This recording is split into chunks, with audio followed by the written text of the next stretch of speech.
Welcome to the Simple Sophisticate podcast, where intelligent living is paired with signature style. I'm your host, Shannon Ables. And whether you're listening on your commute, exercising, working in the garden, or sitting down with a hot cup of tea or a café au lait, thank you for tuning in. Let's get started.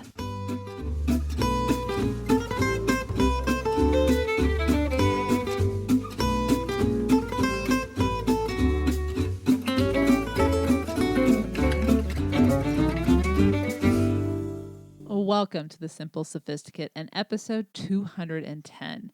Today we're going to talk about simplicity and complication and how we tend to get in the way of living simply by making things unnecessarily complicated. But before I get to that, I want to introduce you to the sponsor of today's episode, A Touch of Provence Luxury for your skin. True's Skincare and Apothecary offers botanical facial oil that combines lavender essential oil from the Provence region of France with hydrating botanical oils to bring daily nourishment to the delicate facial skin and décolletage. With just 4 to 5 drops both morning and evening, True's facial oil forms a hydration barrier against harsh environments our skin is exposed to during daily life. Free from synthetic chemicals and harsh detergents and made in small batches, this woman-owned brand, formulated by the brand's owner, is a trained toxicologist, and all the products are sourced from certified growers maintaining ethical practices. Find comfort in your daily skincare rituals with the best in botanical luxury. And as a listener of the Simple Sophisticate podcast, True's is offering a special discount of 30% off your purchase with a promo code SIMPLE. Visit trueskin.com today. So today's topic is something that even the most mindful of us who want to live simply can do when we are focusing on other things that may not, that may be pulling us away from doing what we know works. Maybe we're distracted. Maybe it's just going to be temporary, but we're making decisions that ultimately are complicating our lives unnecessarily. So today I'm going to share with you 10 simple things we unnecessarily complicate and why it's important to rectify them. Often we're doing this unconsciously, and I think that's important to know. So really, this is just a checklist to be more present, to be more aware. What have I done? What can I do to make sure that I am not wasting unnecessary time, energy, and resources? So I want to begin with a very simple quote from Amelia Barr. She states, "It is always the simple that produces the marvelous." Let me share with you 3 examples of when we unnecessarily complicate things in our life that should be simple. You react in anger when a moment of frustration arises only to have to take more time, once you realize you shouldn't have reacted in such a way, to apologize and rebuild a relationship. The best decision in this particular case, the simple decision, would have been to say nothing at all in the moment, step away from the situation, or at least take a pause, and decide what, if any, response was necessary. Here's another example. You're in a hurry to clear your inbox, you scan through emails too quickly, miss important details, and end up having to respond 2 or 3 times to correct the initial response. In an attempt to create a relationship, you cling or hang on to someone who doesn't fully welcome you into their life. The simple truth regarding relationships is if people want you in their lives, they will make room for you and not create guessing games, just as you have opened your life to them. There are many ways we can complicate our lives when it is absolutely unnecessary to do so. While we often hear that we must struggle in order to reach the goals we desire, while there is much truth in this duration with regards to that struggle, that it does take time to reach what we would want to achieve, there are many details along this journey that do not have to be complicated. In fact, to complicate these little things that we're going to talk about discourages our journey towards success and actually delays it even further, and thus unnecessarily.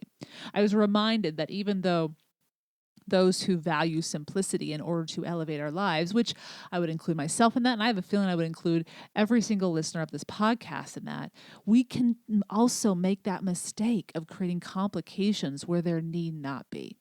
Over the past month, I have been putting off a task that I knew in good conscience needed to be tended to. The delaying only built up more stress and fear that would have been assuaged or negated had I simply took action, discovered what the solution was, and put my energy toward reaching the solution rather than putting my energy toward stressing out about the unknown. Often we complicate because we don't want one more thing to fill our plate.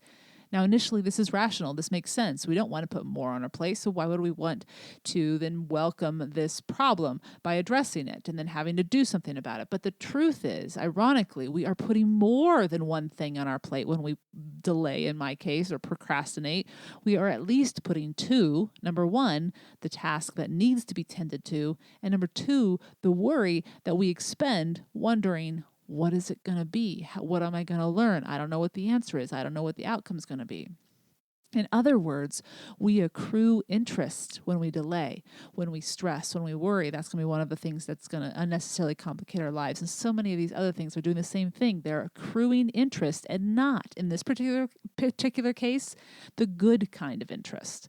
So today, I'd like to take a look at 10 simple ways we unnecessarily complicate our lives with the goal of avoiding these mistakes, or if we find or recognize ourselves doing one of these things, to discover how to rectify it. Because once we recognize our mistake, we can simply correct our course. So let's get into this list. Number 1, small, regular steps means great success. When we see our goal at the end of the long journey, there is a natural assumption to make that a grand step must be made to get there. And while, yes, the distance is long, the journey is actually simple. So long as you are clear about what needs to be done and break it down into many tasks, then all you have to do are those daily tasks each day on a regular basis. So small steps consistently. Whether it comes to improving your health, saving for your dream trip, or earning that degree, be clear about your plan and then let go of the long view and trust that your daily habits will carry you to where you wish to arrive. So that's number 1. Take small, regular steps in order to reach great success.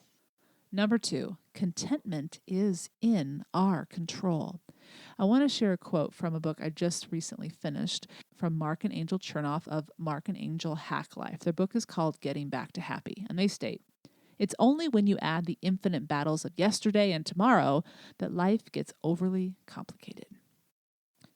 Much of the world would have us believe that contentment lies outside of us. Described as happiness in a semantic sense, I would agree happiness does lie outside of us, but contentment is entirely within our control.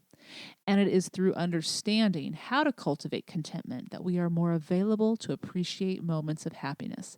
But because we focus on what is outside of us, what must happen that involves others, what they should do, who should be in our lives, etc., we give our power away. Simply our power for contentment. Everything we need is in our control because it is a matter of the mind. And when our mindset is in order, we become at peace with ourselves and more engaging and charismatic with the world, drawing to us what we most love and appreciate. So that's number 2. Thinking that contentment is outside of ourselves is actually a way to complicate our lives. When we recognize that contentment relies solely upon us, it's internal, then we actually create a more uplifted, elevated life because we're not only happy within, we radiate that out to the world. So that's number 2. Number 3, sleep well, live well. When I think about going to bed each night, I smile. I smile because my bed is soft, comfortable, and a true luxury to slip into after each day. Sleep is good. In fact, sleep is vital to living well, from how well our brain functions to improving our health as the toxins are flushed from our bodies to improving our mood. Sleep should even supersede exercise. So protect your 7 to 8 hours of sleep, and I do mean 7 to 8 hours, and see the quality of your days improve. That's number 3. Number 4, when we complain, we aren't solving anything. It is easy to complain, and it is very tempting. And while we do need to vent, because often we don't know what we are truly upset about until we release the frustration either verbally or on paper, complaining is a waste of energy, as it takes away the precious time and brain power that is needed to either solve the problem or move on to something that better uses our time. So number 4 is, when it comes to complaining, try to refrain from doing it, because it actually only complicates our lives and doesn't solve the problem. Number 5, learn to say no and focus your attention. For nearly 10 years, my focus has been my passion that is shared every week here on either the blog, the podcast, anything to do with living simply luxuriously. I continue to follow my intuition, trust that it knows what I cannot see at this moment, and keep striving forward to inspire you, listeners, as well as readers, to have the confidence to reach your full potential, to shed the limiting views and societal confinements that would hold us back, when what the world needs is what we each can uniquely give it, if only we could unearth it and share it with the world. In so doing, my life has taken on its own construct. My daily and weekly schedules, as well as my weekend schedules, are full, but much enjoyed. The sights of the world I have had the opportunity to see fill me with inspiration, and I continue to arrive closer at understanding how living well, the art of living well, actually works, and then share it with you guys.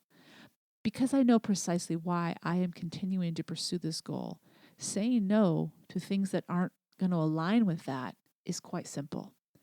Whatever you are passionate about, whatever gives you purpose, a deep driving purpose, once you hone in on that, saying no becomes simple, and the complications that arise from saying yes, much more than necessary, will lift, because you're now only going to be saying yes to those things that align or support your focus. And thus your focus will have more success as well. So number 5 is learning to say no, focusing your attention. Number 6, feeling loved begins with loving yourself.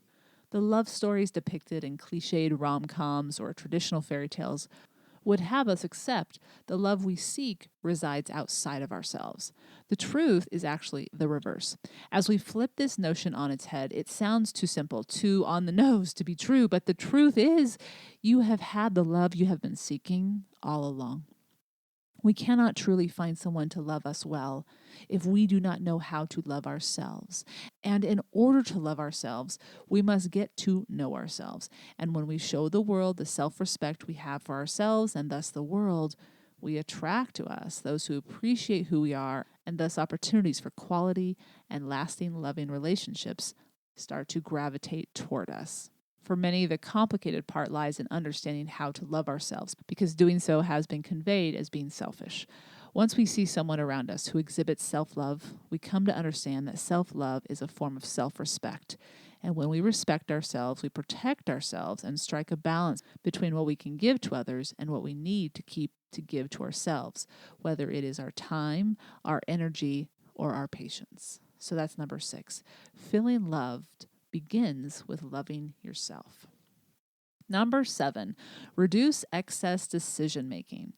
From the clothes you wear each day, in other words, gravitate toward creating a capsule wardrobe, less but better quality, to the flavor varietal of tea or coffee you drink to start your day.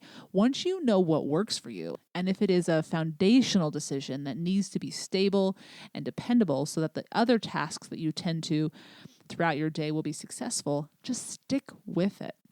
During my work week, for example, I drink black tea or green tea, and I have my favorite varietals that I always go to. When they're nearly out, I always restock. There are many, as we all know, there are many amazing teas to drink. But during my work week, that foundational part of my week, when the tea is just part of that daily routine that helps create that mood that I want to have before I begin my day, I know which tea, for sure, I will enjoy drinking. It's not that I won't try different teas on the weekend or when I travel or on brunch with friends. All it means is that, for example, we might choose coffee just to try something new, something different on a regular workday when we need to be focused, when we need to have that that drive, that energy, that je ne sais quoi to just go through our days. And we create that habitually with these routines, such as the coffee or tea we drink, such as how we greet the day with our loved one. And it needs to be focused. And so in those instances, it's important not to complicate our day unnecessarily. So keep those kind of decisions simple and just stick to them. Similar to just choosing the same kind of work uniform every single day. You may obviously vary the colors, or you may vary the seasonal aspect of it. But if you know you look your best and feel your best in a particular uniform, stick to it because you want to perform well. That's the ultimate goal. If you want to go out and have a fantastic time and dress up and experiment, save that for that other instance that's not at work or not when you need to be focused on something more than just your outfit or more than just the tea you're drinking in this particular example. So that's number 7, reduce excess decision making. Number 8, when we worry, we waste our days. Worry is a depletion of 2 precious commodities, our energy and our time. As I shared a few years ago, there are many benefits to be had when we banish worry, 20 on this particular list to be exact. And one priceless benefit is a return to a simpler way of life and living, and thus improving our everyday lives. As I shared as the number 1 benefit in the post that I will include in today's show notes of the benefits of banishing worrying, often it's the how to banish worry that is hard. So I'm going to share with you today the 4-step process you can follow to do just that, banish any unnecessary worry. The first thing you need to do is simply write down exactly what you're worried about. Be honest. No one else has to see this. Put it in your journal, put it in a piece of paper you're going to throw away, whatever. Write it down. When we write it down, sometimes we can immediately say, oh my gosh, I'm just being silly. But even if we don't say that initially, what we're doing is making it specific and clear in our minds. Then write down what you can do about it if it's something that you do need to address. Number 3, decide the best course of action with regards to what you can do, even if it's my course of action is to move on and let it go, because clearly I can't do anything about, name an instance in the news that you cannot do anything about. But maybe there is something in the news you can do something about. Maybe it's going to vote. Maybe it's whatever.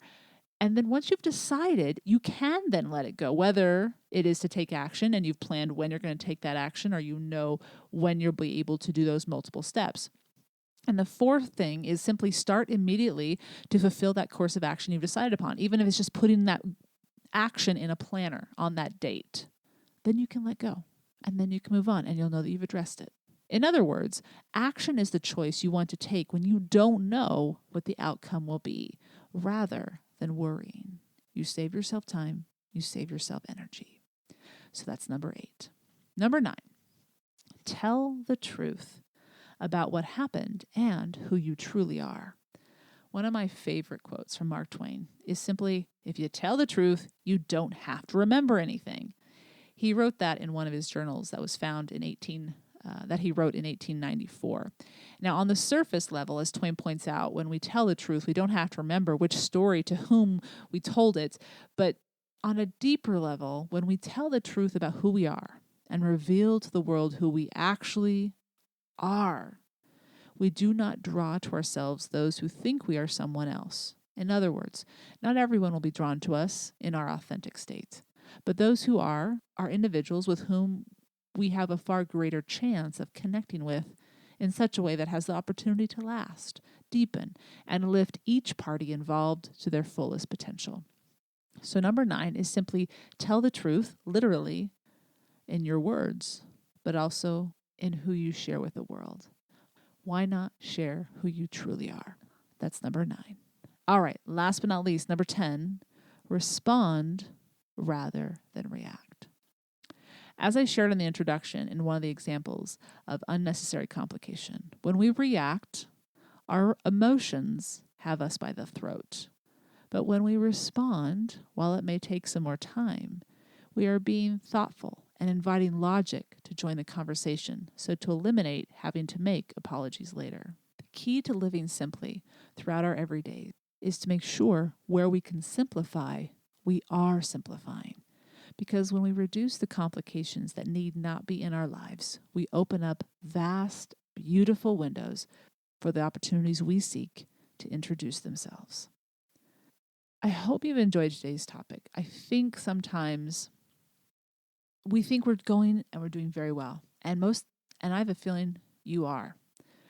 But there are little things, tweaks along the way that we can do to make it even better, to elevate that day, our lives, our week, whatever, even more. Because it's just a matter of being conscious. And there's so many things that catch our attention. And so if we can just check in every once in a while and say, hey, am I making this more complicated than it needs to be? And often it requires of us to step back, step out of ourselves almost, and say, oh, that's right. I knew that. I just needed to be reminded of it.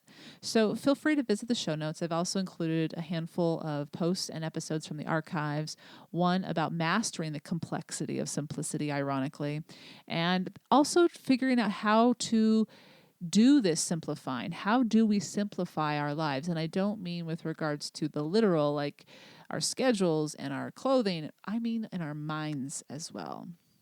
And those will all be in the show notes, the simplyluxuriouslife.com/podcast 210. And I'll be right back with this week's Petite Plaisir.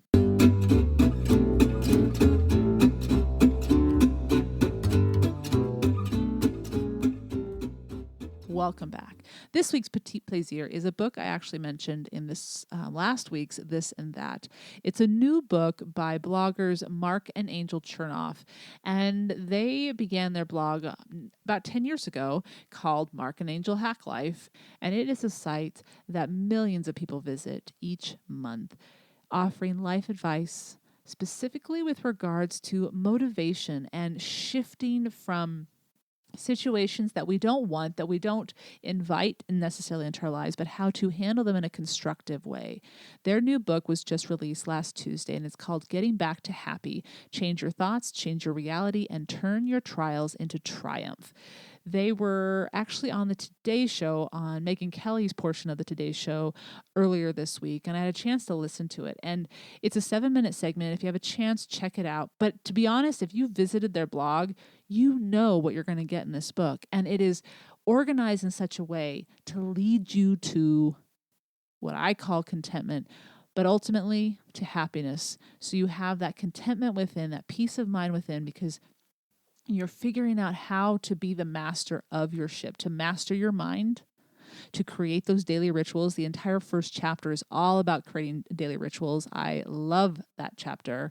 But it also talks about how to cultivate strong, healthy relationships. These two have been married since 2006, and then they are building their relationship along with building their business. And so they have firsthand experience and knowledge of this, along with all the coaching clients that they have worked with. And they give a detailed chapter on how to build and recognize healthy, as well as let go and recognize unhealthy relationships. I went through this book in it arrived in my house on Tuesday and I finished it Saturday night. I cannot recommend it more. Get a taste. If you've never ever visited their blog, I encourage you to visit their blog, markandangel.com. It'll pop up and you'll get a taste of exactly what the book's going to be about, as I mentioned. But the book is worth picking up because it solidifies, deepens, and is in a more thematically organized way that will lead you, as I said, to creating this life, everyday life. It really is. You don't even have to be in a state of distress to read this book. As it says, getting back to happy, you could already be in a very great place. But this will tell you why it's working and maybe how, as we talked about today, recognize where it could improve even more. So the book is called Getting Back to Happy by Mark and Angel Chernoff, and I will have a link to that on the show notes, the simplyluxuriouslife.com/podcast 210. I hope you've enjoyed this week's Petite Plaisir, where each week ideas are shared to make the everyday all the more enjoyable. Tune in at the end of each Monday's podcast where I'll recommend a book, a film, or a recipe, anything that is a simple pleasure to satiate your sophisticated taste. All right, before I wrap up, I want to share with you the exciting news that I shared last week. And just so this is just a reminder that it is on June 13th that pre-ordering for signed copies of my second book, which I will reveal the title, I'll reveal all the book descriptions, I'll reveal the cover, obviously, and what those who pre-order signed copies will receive, because you'll be receiving some awesome little discounts, and as well as a simply luxurious gift. So that's Wednesday, June 13th. Pre-ordering begins, and I cannot wait to share with you. As I shared over the weekend on Instagram stories, and you can still check it out on the Instagram highlights, I shared a short little clip of the music that will be on the book's trailer. So if you want to take a look at that, you can do that on Instagram. Simply Luxurious Life is my handle. And anyway, it's coming. It's close. I have the book here, and it's so hard not to show you guys and talk even more about it. So I'm going to stop talking about it now, since I'm really not saying too much more. And I hope you have a wonderful week. Thank you so much for tuning in.